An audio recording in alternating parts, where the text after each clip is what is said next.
Hello all, വീണ്ടും സഹകാരി P S സിയുടെ മറ്റൊരു ക്ലാസ്സിലേക്ക് എല്ലാവർക്കും ഒരു സ്വാഗതം പറയുവാണ്. ഇന്നത്തെ സ്വാഗതം നിങ്ങളെല്ലാവരെയും കൂട്ടിക്കൊണ്ടുപോകാൻ പോകുന്നത് നമ്മുടെ ഉപദ്വീപീയ നദികളിലെ ഒരു ബാക്കിപത്രമായ പോർഷനിലേക്കാണ്. അത് മറ്റൊന്നുമല്ല, നമ്മുടെ പ്രധാനപ്പെട്ട ഉപദ്വീപീയ നദികളിലെ ആദ്യ രണ്ട് പ്രധാന നദികളായിട്ടുള്ള ഗോദാവരിയും കൃഷ്ണയും എന്നീ രണ്ട് നദികളിലേക്കാണ്. ഇന്ത്യൻ നദികളിൽ ഉപദ്വീപീയ നദികളിൽ ഏറ്റവും പ്രധാനിയും ഇന്ത്യയുടെ നദികളിൽ തന്നെ ഏറ്റവും പ്രധാനിയെന്നോ രണ്ടാമത്തെ ഏറ്റവും പ്രധാനി എന്നൊക്കെ വിളിക്കാൻ പറ്റുന്ന നദികളിൽ ഒന്നാണ് നമ്മുടെ ഗോദാവരി എന്ന നദി. ആ ഗോദാവരിയെ പറ്റിയും അതുപോലെ തന്നെ രണ്ടാമത്തെ ഉപദ്വീപീയ നദികളിൽ ഏറ്റവും പ്രധാനിയായ നദിയായ കൃഷ്ണ എന്ന സൗത്ത് ഇന്ത്യയിലെ നദിയെപ്പറ്റിയും ഉള്ള പരാമർശമായിരിക്കും ഇന്നത്തെ ക്ലാസ്സിൽ നമ്മളുടെ ഡിസ്കഷൻ ടോപ്പിക് എന്ന് പറയുന്നത്. വൺസ് അഗെയിൻ എല്ലാവരെയും ഇന്നത്തെ ഈ ഒരു നദികളുമായി ബന്ധപ്പെട്ട ഡിസ്കഷൻ ക്ലാസ്സിലേക്ക് സ്വാഗതം. അപ്പോൾ നമുക്ക് ആദ്യം ഉപദ്വീപീയ നദികളിൽ വളരെയധികം പ്രധാനിയും ഏറ്റവും പ്രധാനപ്പെട്ടവനും ഏറ്റവും വലിപ്പമുള്ളവനുമായ ആളെ നമുക്ക് പഠിച്ചു തുടങ്ങാം. Godavari. Para Godavari. Godavari is the largest peninsular river system in India. ഇന്ത്യയിലെ ഉപദ്വീപീയ നദികളിൽ ഏറ്റവും വലിയ നദി ആരാ? അത് ഗോദാവരിയാണ്. ഏറ്റവും വലിയ നദി ഇന്ത്യയുടേത് ഗംഗാ നദിയാണെന്നും ഗംഗ ഉത്തരേന്ത്യൻ സമതലങ്ങളിലൂടെ ഒഴുകുന്ന നദിയാണെന്നും നമുക്ക് എല്ലാവർക്കും അറിയാം. ഏറ്റവും വലിയ നദിയായ ഗംഗയ്ക്ക് സമാനമായ രീതിയിൽ ഉപദ്വീപീയ പീഠഭൂമിയിലൂടെ ഒഴുകുന്നവനാണല്ലോ ഗോദാവരി. കാരണം ഉപദ്വീപീയ പീഠഭൂമിയിലെ ഏറ്റവും വലിയ നദിയാണല്ലോ ഗോദാവരി. അതുകൊണ്ടും മറ്റു ചില കാരണങ്ങളാലുമൊക്കെ ഇവനെ എന്തെന്ന് വിശേഷിപ്പിക്കുന്നു?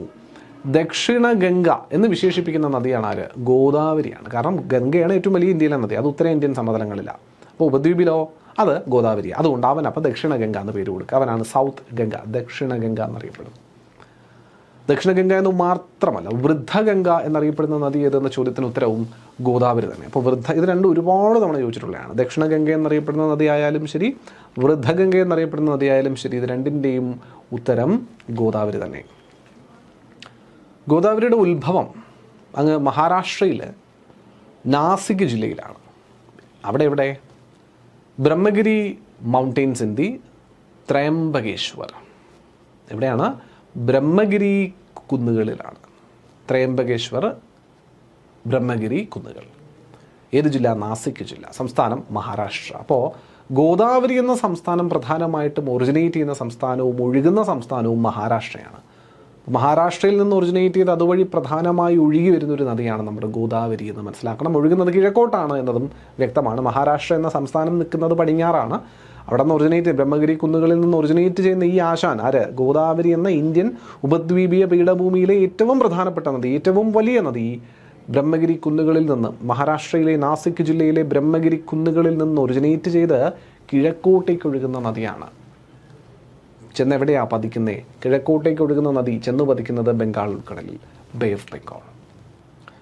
It's tributaries run through the States of Maharashtra, Madhya Pradesh, Chhattisgarh, Odisha, Telangana and even Andhra Pradesh, Telangana, Odisha, Chhattisgarh, Madhya Pradesh, പിന്നെ നമ്മുടെ സ്വന്തം സംസ്ഥാനം, ഒറിജിനേറ്റ് ചെയ്യുന്ന സംസ്ഥാനമായ മഹാരാഷ്ട്രയിലൂടെയൊക്കെയാണ് ഇദ്ദേഹത്തിൻ്റെ ട്രിബ്യൂട്ടറികൾ, പോഷക നദികൾ കടന്നു പോകുന്നതെന്ന് മനസ്സിലാക്കാം. ഏകദേശം 1465 കിലോമീറ്റർ ലോങ് ആയിട്ടുള്ള 3.13 ലക്ഷം സ്ക്വയർ കിലോമീറ്റർ ക്യാച്ച്മെൻറ്റ് ഏരിയ ഉള്ളൊരു നദിയാണ് നമ്മുടെ ഗോദാവരി എന്ന് പറയുന്നത്. ഒഴുക്കിൻ്റെ the state through which the Godavari flows the most, ഒഴുകുന്നതിൽ ഏറ്റവും കൂടുതൽ ഗോദാവരി നദിയുടെ ഒഴുക്ക് കടത്തിവിടുന്ന സംസ്ഥാനം മഹാരാഷ്ട്രയാണ്. അതായത് ഏറ്റവും കൂടുതൽ ഗോദാവരി ഒഴുകുന്നത് ഏത് സംസ്ഥാനത്തിലൂടെയാണ് എന്ന ചോദ്യത്തിന് ഉത്തരമാണ് അത് ഒറിജിനേറ്റ് ചെയ്യുന്ന സംസ്ഥാനമായ മഹാരാഷ്ട്ര. സൗത്ത് ഇന്ത്യയിലെ ഏറ്റവും വലിയ നദി അല്ലെങ്കിൽ ഉപദ്വീപീയ നദികളിലെ ഏറ്റവും വലുതാര് എന്ന് നമ്മൾ ഓൾറെഡി പഠിച്ചു. അവൻ ഗോദാവരിയാണ്. ദക്ഷിണ ഇന്ത്യയിലെ ഏറ്റവും നീളമേറിയ ലോങ്ങസ്റ്റ് റിവർ ആര് എന്ന് ചോദിച്ചാലും ആര് തന്നെയാണ്? ഗോദാവരി തന്നെയാണ്. എൻ്റയർ ഇന്ത്യയിലെ, ഇന്ത്യ എന്ന് പറയുമ്പോൾ പെനിൻസുലാർ ഇന്ത്യയിലെ ലോങ്ങസ്റ്റ് റിവർ ഏതെന്ന് ചോദിച്ചാലും ഗോദാവരി തന്നെയാണ്. ഡെക്കാൻ പ്ലാറ്റ്യൂവിലൂടെ, ഡെക്കാൻ പീഠഭൂമിയിലൂടെ ഒഴുകുന്ന ഏറ്റവും ലോങ്ങസ്റ്റ് ആയിട്ടുള്ള റിവർ ഏതെന്ന് ചോദിച്ചാലും ഇതേ ഗോദാവരി തന്നെയല്ലേ? കാരണം ഇന്ത്യയിലെ ഉപദ്വീപീയ ഇന്ത്യയിൽ എന്നൊക്കെ പറയുമ്പോൾ അതിൻ്റെ ഭാഗമാണ് ഡെക്കാൻ പ്ലാറ്റ്യൂ. അപ്പോൾ അവിടെ വേറെ വ്യത്യാസമൊന്നും വരാനില്ല. എന്നാലും ചോദ്യങ്ങൾ നിങ്ങൾ വെറുതെ കൺഫ്യൂഷൻ അടുപ്പിക്കാൻ വേണ്ടിയിട്ട് ഇങ്ങനെ മാറ്റിയും മറിച്ചു പോകാൻ തരും. ഡെക്കാൻ പ്ലാറ്റ്യൂവിലെ, സൗത്ത് ഇന്ത്യയിലെ, പെനിൻസുലാർ ഇന്ത്യയിലെ, മെയിൻ ഇന്ത്യയിലെ എന്നൊക്കെ പറഞ്ഞിട്ടൊക്കെ പലതരത്തിലൊക്കെ തരാം. ഒരേ ചോദ്യം തന്നെയാണ് അവർ ഉദ്ദേശിക്കുന്നത്, പക്ഷേ പല രീതിയിൽ അതിനെ പോർട്രേറ്റ് ചെയ്ത് നിങ്ങളുടെ മുന്നിൽ.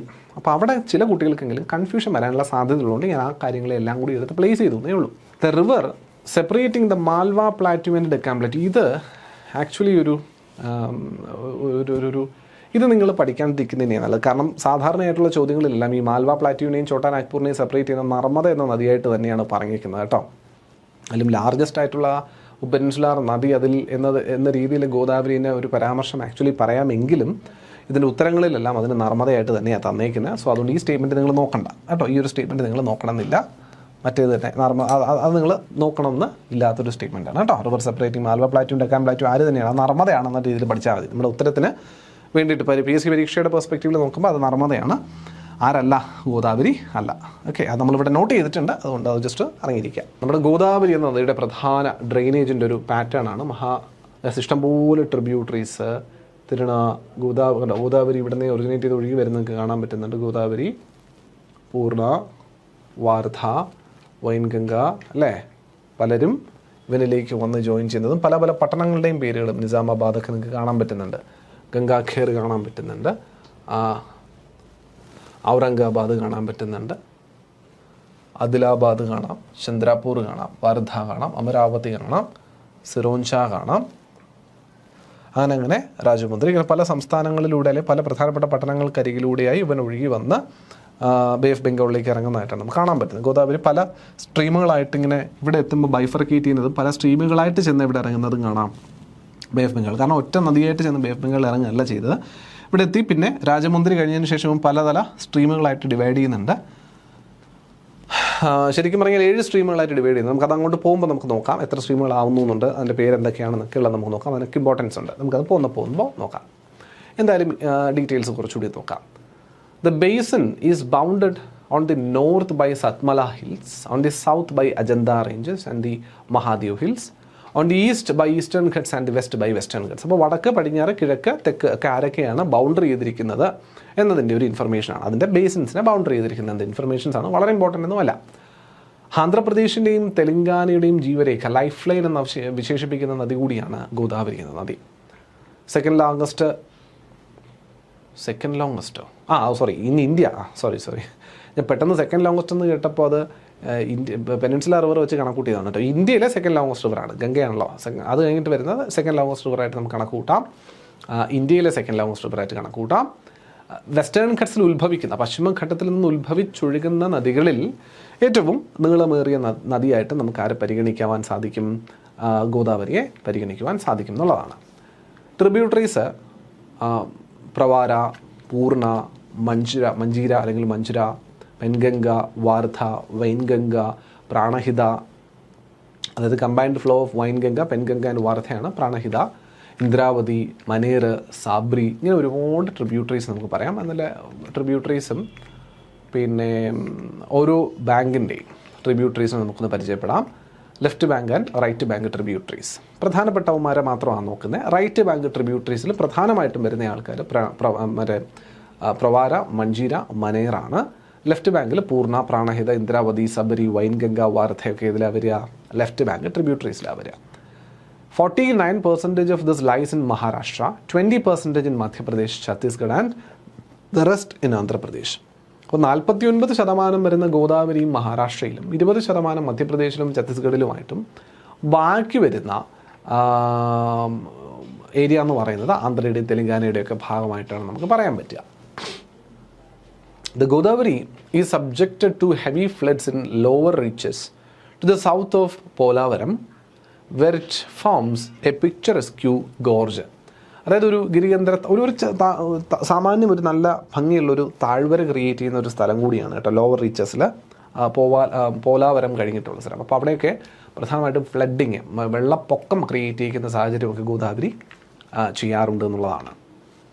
ഇതാണ് നമ്മുടെ മൊത്തത്തിലുള്ള ട്രിബ്യൂട്ടറികളും അവയുടെ സവിശേഷതകളും എന്ന രീതിയിൽ ഒരു ടേബിളാർ ഫോമിലേക്ക് നിങ്ങൾക്ക് തന്നിരിക്കുന്നത്. ഞാനിവിടെ നിൽക്കുന്ന വലിയ ടേബിളാണ്. So it's difficult to see this entire table at once. എന്നാലും ആദ്യത്തത് പ്രവാരയാണ് കേട്ടോ. പ്രവാര റൈറ്റ് ബാങ്ക്, ഇതിൽ റൈറ്റ് ബാങ്ക് ലെഫ്റ്റ് ബാങ്ക് എന്നതും മനസ്സിലാക്കിയിട്ടുണ്ട്. ആദ്യത്തെ 3 പേര് ഇവിടെ റൈറ്റ് ബാങ്ക് ആയിട്ട്, പ്രവാര, പൂർണ്ണ, മഞ്ജീര റൈറ്റ് ബാങ്ക് ആയിട്ടും ബാക്കി ഉള്ളവർ ലെഫ്റ്റ് ബാങ്ക് ആയിട്ടും തന്നിരിക്കുന്നതാണ്. ആദ്യത്തെ ആൾ പ്രവാരയാണ്. പ്രവാര റൈറ്റ് ബാങ്ക് ആണ്. Originates in the Western Ghats near Nashik in Maharashtra and it flows through Ahmednagar district and is the smallest tributary. അപ്പോൾ ആരാണ് ഗോദാവരിയുടെ സ്മോളസ്റ്റ് ട്രിബ്യൂട്ടറി എന്ന ചോദ്യത്തിന് മറുപടി ഇവിടെ ഉണ്ട്. ആരാണ് സ്മോളസ്റ്റ് ട്രിബ്യൂട്ടറിയാണ് പ്രവാര. ക്ലിയർ ആണോ? പ്രവാര. 2 പൂർണ്ണയും right bank ട്രിബ്യൂട്ടറിയാണ്.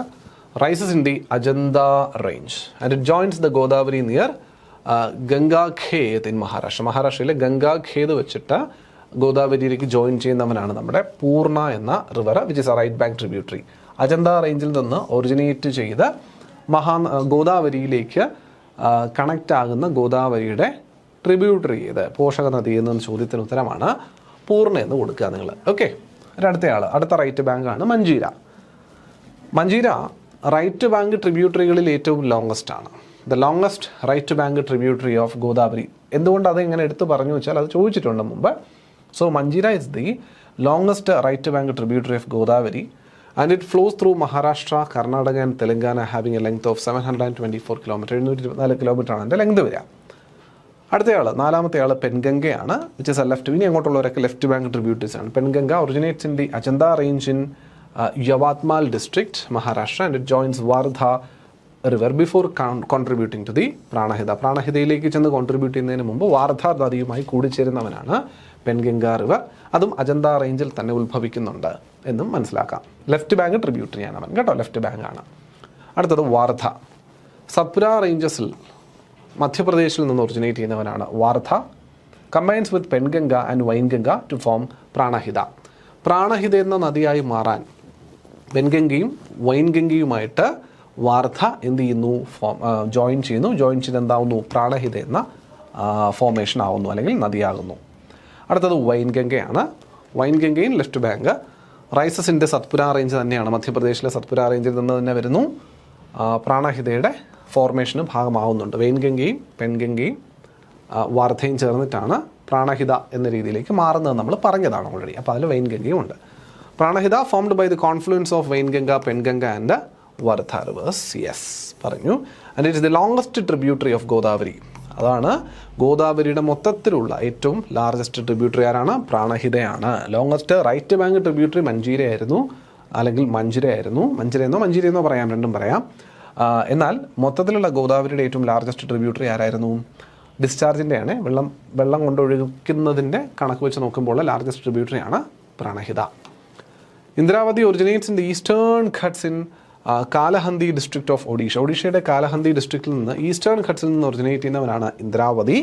And it is one of the most important tributaries famous for Chitrakoot waterfalls. കേട്ടിട്ടുണ്ടാവും നിങ്ങൾ ചിത്രകൂട്ട് വെള്ളച്ചാട്ടം. അത് ഈ പറയുന്ന ഇന്ദ്രാവതി നദിയുമായി അസോസിയേറ്റ് ചെയ്തതാണ്. And that river Indravati is part of the Godavari river system. Maner river rises in the Siddipet district of Telangana. തെലങ്കാനയിൽ നിന്ന് ഒറിജിനേറ്റ് ചെയ്യുന്നു. It flows through Telangana before joining the Godavari. ഗോദാവരിയിലേക്ക് ജോയിൻ ചെയ്യുന്നതിന് മുമ്പ് തെലങ്കാനയിലൂടെ ഫുൾ ഒഴുകി വരുന്ന നദിയാണ്. പിന്നുള്ളത് സബരിയാണ്. Rises in the Singaram hills of the Eastern Ghats in Odisha. Again ഒഡീഷയിലെ സിംഗാരം ഹിൽസിൽ നിന്ന് ഒറിജിനേറ്റ് ചെയ്യുന്ന നദിയാണ്. അപ്പോൾ ഇന്ദ്രാവതിയും സബരിയും ഒഡീഷയിൽ നിന്ന് ഒറിജിനേറ്റ് ചെയ്ത് വരുന്ന നദികളാണെന്നത് നമുക്ക് മനസ്സിലാക്കാനായിട്ട് ഉണ്ട് എന്നുള്ളതാണ്. അപ്പോൾ ഒരുപാട് ഇൻഫർമേഷനും ഡീറ്റെയിലിങ്ങിലേക്ക് നിങ്ങൾ ഇറങ്ങി പോകുമെന്നും വേണമെന്നില്ല. ബട്ട് ഒരു ബേസിക് അണ്ടർസ്റ്റാൻഡിങ് അവയെ പറ്റിയിട്ടൊന്ന് അറിഞ്ഞിരിക്കുന്നത് നല്ലതാണ്. ഇതൊക്കെ റിവൈസ് ചെയ്തില്ലെങ്കിൽ മറന്നു പോകുന്നുള്ള കാര്യം ഉറപ്പുമാണ് കേട്ടോ. സോ ഇതൊക്കെ റിവൈസ് ചെയ്ത് വെക്കാനായിട്ട് കുറച്ച് പോയിന്റുകൾ try to keep the simple. ചെറിയ പോയിന്റുകളായിട്ട് മാത്രം നമ്മൾ പഠിച്ചു വെക്കാനായിട്ട് ശ്രമിക്കുക കേട്ടോ. ബാക്കിയൊക്കെ അതിനെ കണക്ട് ചെയ്ത് പോകാൻ പറ്റുന്ന രീതിയിൽ ഒന്നാക്കി വെച്ചിരുന്നാൽ മതിയാവും. അല്ലെങ്കിൽ പാടായിരിക്കും, ഇതെല്ലാം പഠിച്ച് ബൈ ഹാർട്ട് ചെയ്യാന്ന് പറഞ്ഞാൽ പാടായിരിക്കും. Okay, right. So it is navigable only in the deltaic stretch. അതായത് ഗോദാവരി കൃത്യമായി നാവിഗേറ്റ് ചെയ്യാൻ സാധിക്കുന്നതിൻ്റെ ഏറ്റവും അവസാനത്തെ പ്രദേശങ്ങൾ, ഡെൽറ്റയൊക്കെ ഫോം ചെയ്യുന്നതിന് മുമ്പുള്ള പ്രദേശങ്ങളിൽ മാത്രമാണ് കാര്യമായിട്ട് നമുക്കിത് നാവിഗേറ്റ് ചെയ്യാൻ പറ്റുക. The river after Rajamundri splits into several branches forming a large delta. ഞാൻ നേരത്തെ സൂചിപ്പിച്ചായിരുന്നു, രാജമുന്ദ്രി എന്ന മാപ്പ് കണ്ടാൽ പറഞ്ഞു. രാജമുന്ദ്രി കഴിഞ്ഞിട്ട് പിന്നെ അവൻ പലതായിട്ട് ഡിവൈഡ് ചെയ്തിട്ട് ബൈഫർക്കേഷൻ രണ്ടായിട്ട്. ബൈഫർക്കേഷൻ അല്ല, മൾട്ടിഫർക്കേഷനാണ്. ഒന്നിൽ കൂടുതൽ റിവറുകളായിട്ടും സ്ട്രീമുകളായിട്ടും അവിടെ ഡിവൈഡ് ചെയ്തതായിട്ട് നമ്മൾ രാജമുന്ദ്രിക്ക് ശേഷം കണ്ടുവെന്ന് ഞാൻ ഗ്രാഫിനകത്തും നേരത്തെ മാപ്പ് വായിച്ചപ്പോൾ ഈ ഗോദാവരി എന്ന നദിയുടെ മാപ്പ് കണ്ടപ്പോൾ ഞാൻ സൂചിപ്പിച്ചാണ് അങ്ങനെ ഡിവൈഡ് ചെയ്ത് പോകുന്നുണ്ട് എന്നുള്ളത്. So the river after Rajamundry splits into several branches. Kumbh Mela which also takes place on the banks of Godavari river in Nashik. അപ്പോൾ കുംഭമേള സാധാരണ ഗംഗയുടെ തീരത്ത് വെച്ച് നടത്തുന്നു, എന്നാൽ അത് നാസിക്കിൽ മഹാരാഷ്ട്രയിലെ കുംഭമേള ഗോദാവരിയുടെ തീരത്ത് വെച്ച് നടക്കുന്നു. അപ്പോൾ ഇതും കൂടി ചേർത്തിട്ടാണ് നമ്മൾ എന്ത് പറഞ്ഞത്, ദക്ഷിണ ഗംഗ എന്ന് ഗോദാവരി വിളിക്കാൻ കാരണം. പിടിയിട്ടുന്നുണ്ടോ? വലിപ്പത്തിൻ്റെ കാര്യം മാത്രം അടിസ്ഥാനത്തിലല്ല വിളിക്കുന്നത്. ഞാൻ വേറെയും കാര്യമുണ്ടെന്ന് പറഞ്ഞതിലൊന്ന് അതാണ്, കുംഭമേള മഹാരാഷ്ട്രയിൽ നാസിക്കിൽ ഈ ഗോദാവരി തീരത്തായിട്ടാണ് നടത്തുക എന്നുള്ളതാണ്. നാഗ്പൂർ, ഔറംഗാബാദ്, നാസിക്, രാജമുന്ദ്രി എല്ലാം പ്രധാനപ്പെട്ട ടൗൺഷിപ്പുകളാണ് ഈ ഒരു ഗോദാവരി എന്ന നദിയുമായിട്ട് അസോസിയേറ്റ് ചെയ്യുന്നുള്ളത് നമുക്ക് പറയുവാൻ സാധിക്കുന്ന കാര്യമാണ്. The Godavari river system basin is mainly characterised by black, red and lateritic soil along with alluvium, mixed soil and areas of saline and alkaline soil. വളരെ ഇമ്പോർട്ടൻ്റ് ഒന്നുമല്ല, ഞാൻ ജസ്റ്റ് പറഞ്ഞു എന്നേ ഉള്ളൂ സോയിലിൻ്റെ type. Below Rajahmundry the Godavari splits into two primary streams, the Gautami Godavari to the east and the Vashishta Godavari to the west. അപ്പോൾ പ്രധാനമായും രാജമുന്ദ്രി കഴിഞ്ഞിട്ട് രണ്ടായിട്ടാണ് ഡിവിഷൻ നടക്കുന്നത്. പിന്നീടാണ് 7 ആയിട്ടൊക്കെ മാറി നമുക്ക് പറയാതെ. അപ്പോൾ പ്രധാനമായിട്ടുള്ള ആ ഒരു 2 ഡിവിഷൻ എന്ന് പറയുന്നത് ഏതൊക്കെയായിട്ടാണ്? ഒന്ന് ഗൗതമി ഗോദാവരി എന്ന് പറയുന്നൊരു ഡിവിഷൻ, എവിടെ ഈസ്റ്റിലോട്ടുള്ള ഗൗതമി ഗോദാവരിയും വെസ്റ്റിലോട്ടുള്ള വശിഷ്ഠ ഗോദാവരി. അപ്പോൾ ഇത് ഗൗതമി ഗോദാവരി, ഇത് വശിഷ്ഠ ഗോദാവരി. പിടികിട്ടിയോ? ഇത് രാജമുന്ദ്രി എന്ന പട്ടണം, ഇത് രാജമുന്ദ്രി. പിടികിട്ടിയോ? ഇത് രാജമുന്ദ്രി. അപ്പോൾ രാജമുന്ദ്രി എന്ന ടൗണിൽ വെച്ചിട്ട് ഈ രണ്ടായിട്ട് ഇയാൾ ഡിവൈഡ് ചെയ്ത് പോകുന്നുണ്ട്. അതിൽ വെസ്റ്റേൺ ഭാഗത്തെ വശിഷ്ഠ ഗംഗ എന്നും ഈസ്റ്റേൺ പോർഷനെ നമ്മൾ ഗൗതമി ഗോദാവരി അല്ലെങ്കിൽ എന്ന രീതിയിൽ നമ്മൾ വിശേഷിപ്പിക്കുന്നു എന്നുള്ളതാണ്. ഇവൻ വീണ്ടും ഡിവൈഡ് ചെയ്യപ്പെടുന്നുണ്ട്. പിന്നീട് ഡിവൈഡ് ചെയ്യുന്നത് ശരിക്കും പറഞ്ഞാൽ ഈ 2 ഡിവിഷനുകൾ കണ്ടതിന് പുറമെ പിന്നെ 7 ഡിവിഷനുകളായിട്ട് അവൻ മാറുന്നുണ്ട് before entering the bay of Bengal. കേട്ടോ, ബംഗാൾ ഉൾക്കടലിലേക്ക് ഇവൻ ചെന്നെത്തുന്നതിന് മുമ്പായിട്ട് പിന്നീടുള്ളൊരു 7 ഡിവിഷനുകൾ എന്ന രീതിയിൽ ഇവൻ ഫോം ചെയ്യുന്നുണ്ട് before entering the bay of Bengal. The Godavari forms 7 mouth. Collectively these branches are called Sapta Godavari. ചിലപ്പോൾ കേട്ടിട്ടുണ്ടാവും, ഇങ്ങനെ ബംഗാൾ ഉൾക്കടലിലേക്ക് ചെന്നെത്തുന്നതിന് മുമ്പ് ഗംഗ 7 വ്യത്യസ്തമായ സ്ട്രീമുകളായി ഡിവൈഡ് ചെയ്യുന്ന പ്രോസസ്സിന് വിളിച്ച പേരാണ്, അല്ലെങ്കിൽ അങ്ങനെ ഡിവൈഡ് ചെയ്ത് കണ്ട അവസ്ഥയെ വിളിക്കുന്ന പേരാണ് സപ്ത ഗോദാവരി എന്ന് പറയും. എന്ത് പറയും? സപ്ത ഗോദാവരി. 7 ഗോദാവരിയുടെ സ്ട്രീമുകൾ എന്ന പേരിൽ. While the river before splitting is known as അഖണ്ഡ ഗോദാവരി. ആ സ്പ്ലിറ്റ് ചെയ്യപ്പെട്ട 7 മാറുന്നതിന് മുമ്പുള്ള ഗോദാവരി എന്താ പറയുക? While the river before splitting, ഇതൊക്കെ എടുത്ത് ചോദിക്കാവുന്ന നല്ല ചോദ്യങ്ങളാണ്. The river before splitting is known as Akhanda Godavari. Akhanda Godavari. Akhanda ഗോദാവരിയും split ചെയ്യുന്ന സമയത്ത് വരുന്നതിനെയാണ് നമ്മൾ സ്പ്ലിറ്റ് ചെയ്തിട്ട് പറയുന്നതിനെയാണ് സപ്ത ഗോദാവരി എന്നും പറയുക. സോ ഏതൊക്കെയാണ് ആ സപ്ത ഗോദാവരിയിൽ വരുന്ന ബ്രാഞ്ചസ് എന്ന് നോക്കാം. 1 തുല്യഭാഗ, 2 ആത്രേയ, 3 ഗൗതമി, 4 ജമദാഗ്നി അല്ലെങ്കിൽ ഭരദ്വാജ, പിന്നെ കൗശിക, 7ാമത്തത് വശിഷ്ഠ. അപ്പോൾ ഇതാണ് 7 ഗോദാവരിയുടെ എന്താ പറയുക കട്ടിങ്സ് അല്ലെങ്കിൽ ഡിവിഷൻസ് എന്ന് മനസ്സിലാക്കാൻ സാധിക്കും. ഇമ്പോർട്ടൻറ്റ് പ്രൊജക്ട്സ് ഗോദാവരി നദിയുമായിട്ട് അസോസിയേറ്റ് ചെയ്ത് വരുന്ന ആരൊക്കെയാണെന്ന് നോക്കിക്കേ. 1 പൊലാവരം ഇറിഗേഷൻ പ്രൊജക്റ്റ്, കലേശ്വരം, പിന്നെ സാദർ മാത്ത ആനിക്കട്ട്. ആനിക്കട്ട് എന്ന് പറഞ്ഞാൽ ഇറിഗേഷന് വേണ്ടിയിട്ട് നമ്മൾ കിട്ടുന്ന ഡാമിനെ വിളിക്കുന്ന പേരാട്ടോ. ചെറിയ ഇറിഗേഷന് വേണ്ടിയിട്ട് എന്ന രീതിയിൽ നമ്മൾ ഡാം പണിയുന്നതിനെ തന്നെയാണ് അനിക്കട്ട് എന്ന് വിളിക്കുക. Inchampalli project, Sriram Sagar project, Godavari canal irrigation project, Jayakwadi project. ഇതെല്ലാം വരുന്നത് ഇതിൻ്റെ ഭാഗമായിട്ടാണ്, പ്രധാനപ്പെട്ട ഗോദാവരിയുടെ പ്രൊജക്ട്സ് ആയിട്ട് വരുന്നതാണ്. പിന്നെ സോമേശ്വർ, പൊച്ചേര, ചിത്രകൂട്ട്, ഇന്ദ്രാവതിയിൽ അല്ലേ ഒക്കെ വരുന്ന വെള്ളച്ചാട്ടങ്ങളൊക്കെ നമുക്കറിയാം. നയാഗ്ര ഓഫ് ഇന്ത്യ എന്നറിയപ്പെടുന്നതാണ് നമ്മുടെ ചിത്രകൂട്ട് വെള്ളച്ചാട്ടം. ഇന്ദ്രാവതിയിലെ ചിത്രകൂട്ട് വെള്ളച്ചാട്ടം is also known as Niagara of India. ഇന്ത്യയുടെ നയാഗ്ര വെള്ളച്ചാട്ടം എന്നറിയും. ഇപ്പോൾ പ്രധാനപ്പെട്ട കുറച്ച് പ്രൊജക്റ്റും അതിൻ്റെ വാട്ടർഫോൾസും നമ്മളതിൻ്റെ ഡീറ്റെയിൽസ് നോക്കുന്നുണ്ട് പോകുന്ന ഭാഗമായിട്ട്. ആദ്യത്തേത് എന്താ? പൊലാവരം അല്ലെങ്കിൽ ഇറിഗേഷൻ പ്രൊജക്റ്റ് നമ്മൾ പറഞ്ഞിരുന്ന കേസാണ് അല്ലേ. So Polavaram irrigation പ്രൊജക്റ്റിൻ്റെ location, irrigation പ്രൊജക്റ്റാണ്, അതായത് ജലസേചനവുമായി ബന്ധപ്പെട്ട പ്രൊജക്റ്റാണ് നമുക്കറിയാം. ലൊക്കേഷൻ ആന്ധ്രാപ്രദേശാണ്. പൊലാവരം വില്ലേജ്, അപ്പോൾ പൊലാവരം എന്നുള്ളത് സ്ഥലപ്പേരായിരിക്കണം, ആന്ധ്രാപ്രദേശിലെയാണ്. പൊലാവരം വില്ലേജിനടുത്തായി കാണുന്നു. റിവർ ഏതാ? ഗോദാവരി. ടൈപ്പ് ചെയ്തൊരു മൾട്ടി പർപ്പസ് ഇറിഗേഷൻ പ്രൊജക്റ്റാണ്. പ്രൈമറി ബെനിഫിറ്റ് ഇറിഗേഷൻ ബെനിഫിറ്റ് കൊടുക്കുക എന്നുള്ളതും, 2 ഹൈഡ്രോ പവേഴ്സ്. ഇപ്പം എസെൻഷ്യലി ഈ പറയുന്നത് പൊലാവരം ഇറിഗേഷൻ പ്രൊജക്റ്റ് എന്നാണെങ്കിലും അതിപ്പോൾ ഒരു മൾട്ടി പർപ്പസ് പ്രൊജക്റ്റ് ആണെന്ന് പറഞ്ഞ സ്ഥിതിക്ക് ഇറിഗേഷന് വേണ്ടിയിട്ടല്ലാണ്ട് മറ്റ് ചില പ്രവർത്തനങ്ങൾക്ക് വേണ്ടിയും ഈ ഒരു അണക്കെട്ടിൽ നിന്നുള്ള വെള്ളം ഉപയോഗിക്കുന്നുണ്ട് എന്നുള്ളതാണ് മനസ്സിലാക്കുന്നത്. അങ്ങനെയാണ് ഹൈഡ്രോ പവർ ജനറേഷനും ഉണ്ട്. മാത്രമല്ലാണ്ട് ഡ്രിങ്കിങ് വാട്ടറിൻ്റെ സപ്ലൈ, ഓക്കെ, നമ്മുടെ വാട്ടർ ഇറിഗേഷൻ അല്ലാണ്ട് വരുന്ന വാട്ടർ, നമ്മൾ ഇവിടെ എന്താ പറയുക, വാട്ടർ അതോറിറ്റി നമ്മൾ പറയാറില്ലേ, വെള്ളം സപ്ലൈ ചെയ്യുന്ന അതിന് സമാനമായിട്ടുള്ള ആപ്ലിക്കേഷനും പൊലാവരം ഇറിഗേഷൻ പ്രൊജക്റ്റിൻ്റെ ഭാഗമായിട്ട് ഇൻക്ലൂഡ് ചെയ്യപ്പെട്ടിട്ടുണ്ട് എന്നുള്ളതാണ്. The inter-basin transfer, the right canal will facilitate the transfer of water to the Krishna river basin. പൊലാവരത്തിലെ റൈറ്റ് കനാൽ ആരിലേക്ക് വെള്ളം എത്തിക്കുന്നതിന് കണക്ട് ചെയ്യുന്നുണ്ട്, അല്ലെങ്കിൽ ആരുമായിട്ട് കണക്റ്റഡ് ആണെന്ന് ചോദിച്ചാൽ കൃഷ്ണ നദിയുമായിട്ട് കണക്റ്റഡ്. ഏത് നദി? കൃഷ്ണ നദിയുമായിട്ട് കണക്റ്റഡ്. അതിൻ്റെ ഇൻഡയറക്റ്റ് ബെനിഫിറ്റ്സ് എന്ന് പറയുന്നത് ഡെവലപ്മെൻറ്റ് ഓഫ് പിസിക്കൾച്ചറാണ്. അതായത് നമ്മുടെ breeding and rearing of fish, മത്സ്യകൃഷിക്ക് അനുയോജ്യമാണ്. ടൂറിസം, പിന്നെ അർബനൈസേഷനൊക്കെ ഇൻഡയറക്ട്ലി നമ്മുടെ ബേസിക് ആയിട്ടുള്ള പൊലാവരം ഇറിഗേഷൻ പ്രൊജക്റ്റിൻ്റെ നേരിട്ടുള്ള ബെനിഫിറ്റ്സിൽ നിന്നും അല്ലാണ്ട് പറയാൻ പറ്റുന്ന indirect benefits. Status it has accorded the national project status by the union government in 2014 under the section 90 of the Andhra Pradesh reorganisation act of 2014. വേണമെന്നില്ല, നാഷണൽ പ്രൊജക്ട് സ്റ്റാറ്റസ് ഒക്കെ കിട്ടിയ ഒരു പ്രൊജക്റ്റ് ആയിരുന്നു പൊലാവരം ഇറിഗേഷൻ പ്രൊജക്റ്റ് എന്ന് ജസ്റ്റ് ഒന്ന് കേട്ടിരുന്നു. അങ്ങനെ ഒരു സ്റ്റേറ്റ്മെൻറ്റിൽ നാഷണൽ റെക്കഗ്നിഷൻ കിട്ടിയ ഒരു പ്രൊജക്റ്റാണെന്ന് കണ്ടു കഴിഞ്ഞാൽ അതാണോ അല്ലയോ എന്നുള്ളതിനെ പറ്റിയിട്ടുള്ള ധാരണ നമുക്ക് ഉണ്ടാകണം എന്നത് മാത്രം കൊണ്ട് ഞാനത് പറഞ്ഞു എന്നുള്ളതേ ഉള്ളൂ. ശ്രീറാം സാഗർ പ്രൊജക്റ്റ് അല്ലെങ്കിൽ പൊച്ചംപാട് പ്രൊജക്റ്റ് എന്ന് പറയാം. ലൊക്കേഷൻ നിസാമാബാദാണ്, Telangana. Nizamabad district of Telangana near Pochampad village. നദി ഗോദാവരി, മറ്റൊരു പേര് പൊച്ചംപാട് പ്രൊജക്റ്റ് എന്ന് വിളിക്കാറുണ്ട്. ശ്രീറാം സാഗറിൻ്റെ മൾട്ടിപർപ്പസ് പ്രൊജക്റ്റ് തന്നെയാണ്. ഇറിഗേഷനും ഹൈഡ്രോ പവറും ഡ്രിങ്കിങ് വാട്ടർ സപ്ലൈയും ഉണ്ട്. ഫൗണ്ടേഷൻ 1969 ജവഹർലാൽ നെഹ്റു നിർവഹിച്ചു. ഈ ഒരു ശ്രീറാം സാഗർ പ്രൊജക്റ്റുമായിട്ട് അസോസിയേറ്റ് ചെയ്ത് വരുന്ന പ്രധാന കനാൽ സംവിധാനങ്ങളാണ് കക്കാട്ടിയ കനാൽ. ഇതാണ് പോച്ചംപാടിൻ്റെ പ്രധാന കനാൽ സംവിധാനമാണ് Kakatiya canal. Main canal Kakatiya കനാലാണ്. പിന്നെ സരസ്വതി കനാൽ, ലക്ഷ്മി കനാൽ, പിന്നെ ഫ്ലഡ് ഫ്ലോ കനാൽ, FFC എന്ന് പറയും. To mid Manair and lower Manair dams, mid Manair and lower Manair ഡാമിലേക്കുള്ള ഫ്ലഡ് ഫ്ലോ കനാലുകളും ഈ ശ്രീറാം സാഗറിൻ്റെ ഭാഗമായിട്ട് അസോസിയേറ്റ് ചെയ്തതാണ്. Benefits: providing irrigation facilities to larger area in north Telangana, ഡിസ്ട്രിക്റ്റിലേറ്റ് കരീംനഗർ, വരാങ്കൽ, ആദിലാബാദ്, നിസാമാബാദ്, ഖമാം. അതുപോലെ supply in drinking water, generating hydro power projects. ഏകദേശം 36 മെഗാവാട്ട്സ് വരെയുള്ള കപ്പാസിറ്റിയാണ് 4 ടർബൈനുകളിൽ നിന്ന് ശ്രീറാം സാഗർ പ്രൊജക്റ്റ് ജനറേറ്റ് ചെയ്യുന്നത് എന്നുള്ളതാണ്. Live storage capacities approximately 90,000 million cubic feet ആണ് കേട്ടോ ഇതിൻ്റെ ഒരു കപ്പാസിറ്റി, വാട്ടർ ഹോൾഡിംഗ് കപ്പാസിറ്റി എന്ന് പറയുന്നത്.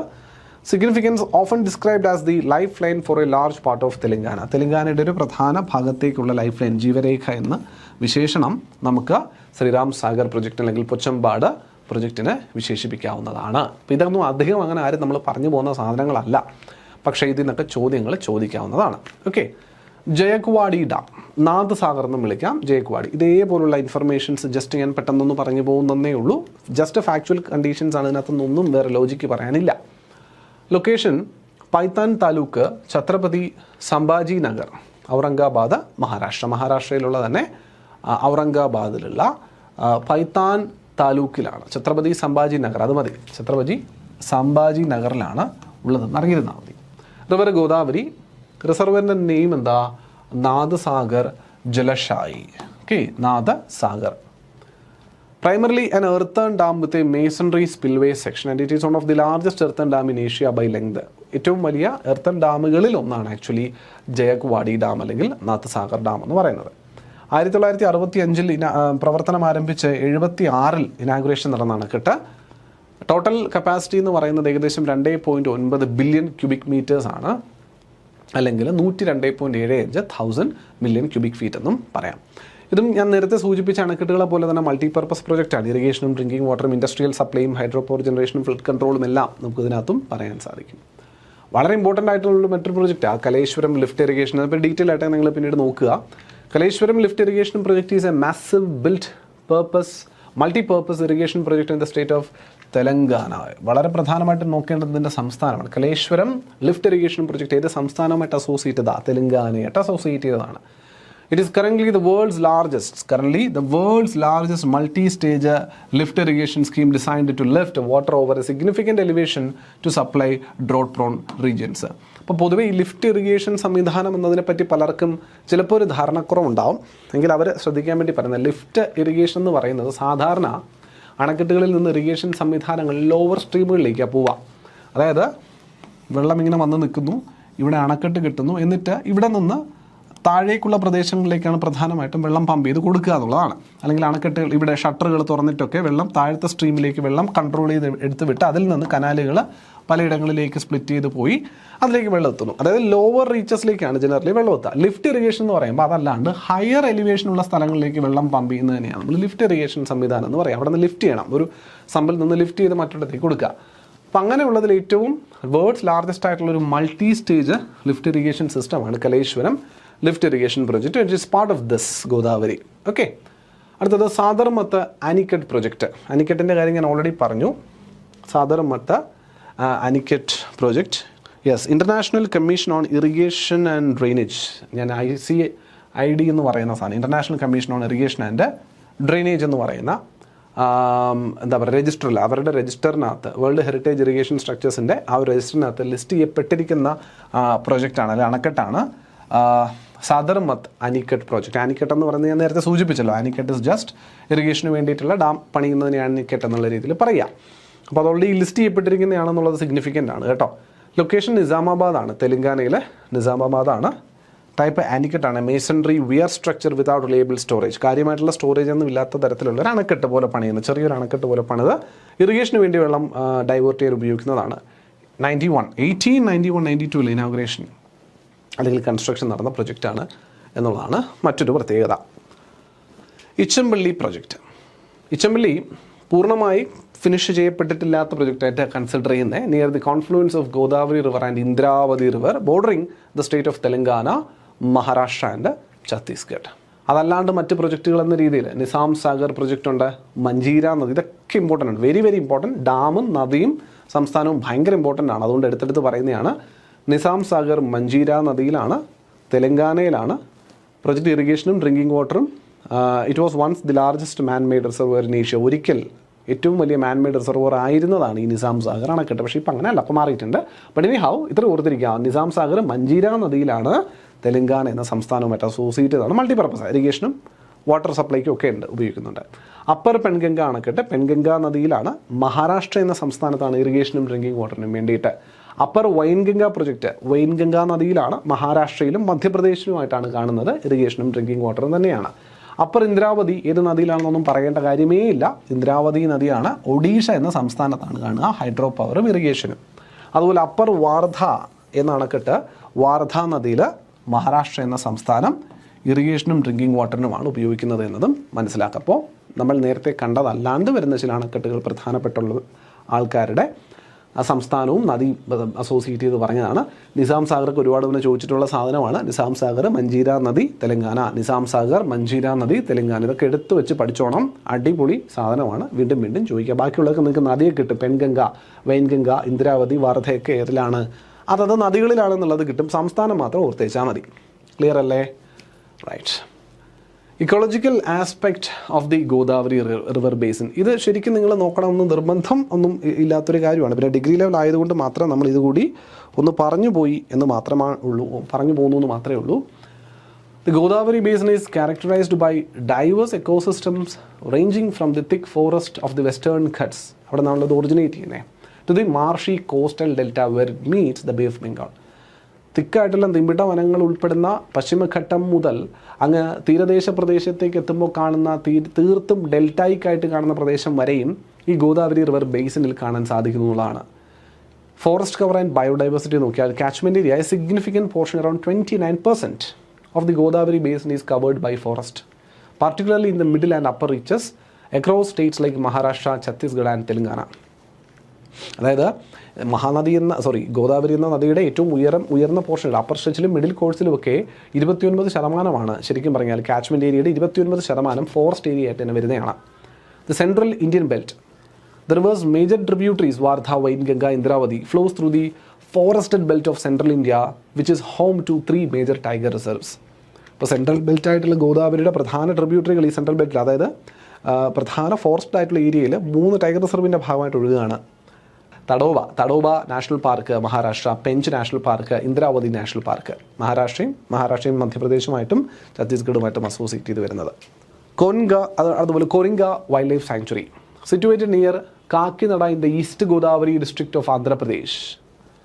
Is part of the extensive Godavari estuary. ഗോദാവരിയുടെ തന്നെ ഭാഗമായിട്ടുള്ള പ്രധാനപ്പെട്ട ഒരു മേഖലയാണ് നമ്മുടെ കൊരിങ്ക വൈൽഡ് ലൈഫ് സാങ്ച്വറി എന്ന് പറയുന്നത്. It is the third largest stretch of the mangrove forest in India. ഇന്ത്യയിലെ മാംഗ്രൂവ് ഫോറസ്റ്റുകളിൽ മൂന്നാമത്തെ ഏറ്റവും വലുത് ആഫ്റ്റർ സുന്ദർബൻസ് ആൻഡ് ഭിട്ടാർകണിക സിസ്റ്റം. ഏറ്റവും വലുത് സുന്ദർബൻസ് ആണ്, നമുക്ക് എല്ലാവർക്കും അറിയാം. രണ്ടാമത്തേത് ഭിട്ടാർകണികയാണ്. ഏറ്റവും വലുത് സുന്ദർബൻസ്, 2 ഭിട്ടാർകണിക. മൂന്നാമത്തെ ഏറ്റവും വലിയ മാംഗ്രൂവ് ഫോറസ്റ്റ് സ്ട്രെച്ച് ഇൻ ഇന്ത്യയാണ് കോരിങ്ക വൈൽഡ് ലൈഫ് സാങ്ച്വറിയിൽ കാണാൻ പറ്റുക. എവിടെയാണ്? Coringa wild life sanctuary, which is part of the Godavari river basin. Godavari river ബേസിൻ്റെ ഭാഗമായിട്ട് കാണുന്നു. The sanctuary covers an area of approximately 235 square kilometer, consisting of dense tidal forest, mudflat, backwaters, intersected by the Koringa and the Gadur rivers. അവിടെയുള്ള ചെറിയ നദികളാണ് കേട്ടോ അതിനകത്തുള്ള കൊരിങ്ക river എന്നൊക്കെ പറയുന്നത്. അങ്ങനെ ഒട്ടനവധി രീതിയിലുള്ള എക്കോസിസ്റ്റം നമുക്ക് കാണാൻ പറ്റും. ഏകദേശം 235 സ്ക്വയർ കിലോമീറ്റർ ആണ് കൊരിങ്ക വൈൽഡ് ലൈഫ് സാങ്ച്വറിയുടെ മാത്രമായിട്ടുള്ള ഒരു ഏരിയ അസോസിയേഷൻ പോലും വരുന്നതെന്ന് പറയാം. ഗോദാവരിയുമായിട്ട് അസോസിയേറ്റ് ചെയ്ത് വരുന്ന ബേർഡ് സാങ്ച്വറീസിൻ്റെ കണക്ഷൻസ് ആണ് Coringa wild life sanctuary, Jayakwadi bird sanctuary, Nandur Madhmeshwar bird sanctuary, Manjira bird sanctuary ഒക്കെ കേട്ടോ. മഹാരാഷ്ട്ര ഓരോ സംസ്ഥാനങ്ങളും നോക്കിക്കുക. കൊരിങ്ക ആന്ധ്രാപ്രദേശാണ്, ജയക്കുവാടി മഹാരാഷ്ട്രയാണ്, നദൂർ മധുമേശ്വർ മഹാരാഷ്ട്രയാണ്, മഞ്ചീര തെലങ്കാനയാണ്. നിൽക്കുന്നത് ബേർഡ് സാങ്ച്വറി നിൽക്കുന്ന വാട്ടർ ബോഡി ഏതാണെന്നുള്ളതും അതിൻ്റെ സ്പീഷീസ് അതിൻ്റെ ഡീറ്റെയിൽസും കൂടിയുള്ളതും നിങ്ങൾക്ക് തന്നിട്ടുണ്ട്. ഈ ഡീറ്റെയിൽസിലേക്ക് നിങ്ങൾ പോയില്ലെങ്കിലും കുഴപ്പമില്ല, ഈ ഒരു കണക്ഷനെങ്കിലും നിങ്ങൾ ഓർത്തിരിക്കാൻ ശ്രമിക്കുക കേട്ടോ. അപ്പോൾ ഇത്രയുമാണ് നമ്മുടെ ഗോദാവരി എന്ന നദിയുമായിട്ട് ബന്ധപ്പെട്ട് നമുക്ക് മനസ്സിലാക്കിയിരിക്കേണ്ട കാര്യങ്ങൾ. ഇതിനപ്പുറത്തൊന്നും നിങ്ങൾ ഗോദാവരിയുമായിട്ട് അസോസിയേറ്റ് ചെയ്ത് നോക്കാനില്ല, എല്ലാം കവേർഡാണ്. അപ്പോൾ ഈ ഒരു ടേബിൾ ഉൾപ്പെടെയുള്ള കാര്യങ്ങൾ വന്നത്തിരിക്കെല്ലാം കവേർഡാണെന്നുള്ളതാണ് നമ്മൾ മനസ്സിലാക്കുന്നത്. അപ്പോൾ ഇതിനകത്ത് റാംസാർ സൈറ്റായിട്ട് ഭാരത്പൂർ മഹാരാഷ്ട്രയിൽ എന്ന് വിളിക്കുന്നത്, ഭാരത്പൂർ ഓഫ് മഹാരാഷ്ട്ര എന്ന് വിളിക്കുന്നതാണ് ഈ നന്ദൂർ മധുമേശ്വർ ബേർഡ് സാങ്ച്വറി മഹാരാഷ്ട്രയിൽ കാണുന്നത് കേട്ടോ. അതൊരു ഡെസിഗ്നേറ്റഡ് റാംസാർ സൈറ്റും ഒക്കെയാണ്. അങ്ങനെ പ്രത്യേകതകളും കിടപ്പുണ്ട്. അപ്പോൾ ഇതിനകത്ത് അങ്ങനെയും ചോദിക്കാം. 4 തന്നിട്ട് ഇതിനകത്തൊരു ഡെസിഗ്നേറ്റഡ് റാംസാർ സൈറ്റ് എന്നുള്ള രീതിയിൽ ഐഡൻറ്റിഫൈ ചെയ്ത് ചോദിക്കാൻ വേണ്ടിയിട്ടും ഉള്ള രീതിയിലുള്ള ചോദ്യങ്ങളും വരാവുന്നതേ ഉള്ളൂ. അപ്പോൾ അതൊക്കെ ശ്രദ്ധിച്ചുകൊള്ളുക. ടേബിൾ ഒന്ന് വായിക്കാൻ നിങ്ങൾ ശ്രദ്ധിച്ചേക്കുക കേട്ടോ. അവസാനം ആ ടേബിളിൻ്റെ ഒരു സിഗ്നിഫിക്കൻസും കൂടി ഒന്ന് വായിച്ചുകൂടി വെച്ചേക്കുവാൻ ശ്രമിക്കുക. അതിനകത്ത് ഏറ്റവും സിഗ്നിഫിക്കൻ്റ് ആയിട്ടുള്ള പോർഷൻ ആയതുകൊണ്ടാണ് ഞാൻ ആ റാംസാർ സൈറ്റിൻ്റെ കാര്യമുള്ളത് നന്ദൂർ മധുമേശ്വറിൻ്റെ കാര്യത്തിൽ ഓൾറെഡി സൂചിപ്പിച്ചത്. അല്ലാത്ത പക്ഷം ബാക്കിയുള്ളതൊക്കെ ജനറലായിട്ട് നമുക്ക് വായിക്കാൻ പറ്റുന്ന അല്ലെങ്കിൽ ഒരു ജനറലിസ്റ്റിക് ആയിട്ടുള്ള എന്ന രീതിയിലേ ഉള്ളൂ, അതിനപ്പുറം പറയാനില്ല. യെസ്, അപ്പോൾ നമ്മുടെ ഉപദ്വീപീയ നദിയിലെ ഏറ്റവും വലിയ നദിയായ ഗോദാവരി എന്ന നദിയെ പറ്റിയിട്ടുള്ള വിശദാംശങ്ങളാണ് നമ്മൾ ഇന്നത്തെ ഈ ഒരു സെഷനിൽ കൊണ്ട് ഉദ്ദേശിച്ചതും ഡിസ്കസ് ചെയ്ത് മാറ്റിവെച്ചതും.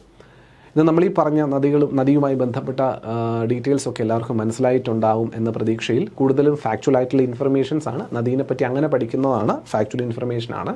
ഓരോ നദിയെപ്പറ്റിയും പഠിക്കുമ്പോൾ അതാണ് മനസ്സിലാക്കാനുള്ളത്. എന്നിരുന്നാലും പറഞ്ഞ ഫാക്റ്റുകൾ നിങ്ങൾക്ക് മനസ്സിലായിട്ടുണ്ടാവും എന്ന പ്രതീക്ഷയോടുകൂടി ഇന്നത്തെ ഒരു സെഷൻ ഇവിടെ വൈൻഡപ്പ് ചെയ്യുവാണ്. കൃഷ്ണാ നദിയുമായി ബന്ധപ്പെട്ട മറ്റൊരു ക്ലാസ്സിൽ അല്ലെങ്കിൽ അടുത്ത ദിവസത്തെ ക്ലാസ്സിൽ നമുക്ക് കാണാം. അതുവരെ എല്ലാവർക്കും നമസ്കാരം. Thank you.